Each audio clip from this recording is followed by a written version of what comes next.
In today's video, I'm going to teach you how to install the HR module in ERPNext. We'll be working inside Frappe Cloud, so make sure you already have an account and a site set up there before you begin. You don't need any advanced technical skills for this walkthrough, but you should have access to your site from the Frappe Cloud dashboard. First, open your browser and go to the Frappe Cloud dashboard. If you're not logged in yet, sign in with your account. Once you're on the main dashboard page, look for the section that manages your sites. This is where all your ERPNext sites are listed and where you'll control which apps are installed on each environment. Next, click on Sites. This will open a page showing all the sites associated with your account. Each site is basically a separate instance where ERPNext and its modules live. Take a moment to confirm that you're looking at the correct site, especially if you manage multiple projects. Now click on the name of the site where you want to install the HR module.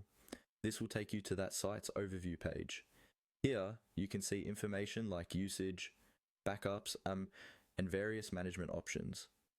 We'll focus on the section that deals with applications installed on this site. On the site overview page, look for the Apps tab or button and click on it. The Apps section shows you what's currently installed on your ERPNext instance.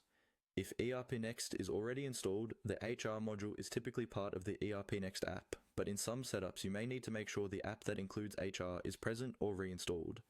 Inside the apps page, find and click on Install App. This is the control you use whenever you want to add a new application to your site. A list of available apps will appear, or a dialog will open letting you choose what to install. Take a second to review the list so you're sure you're installing the correct app for your HR features. When you see the appropriate app that contains the HR module, click on the Install button. After you click Install, Frappe Cloud will start the installation process in the background. This can take a little while, depending on your server resources and what's already installed. Avoid closing the browser tab until the process finishes and you see a confirmation. Once the installation is complete, you can log into your ERPNext site, and you should see the HR module available in your workspace or modules list, ready for configuration and use.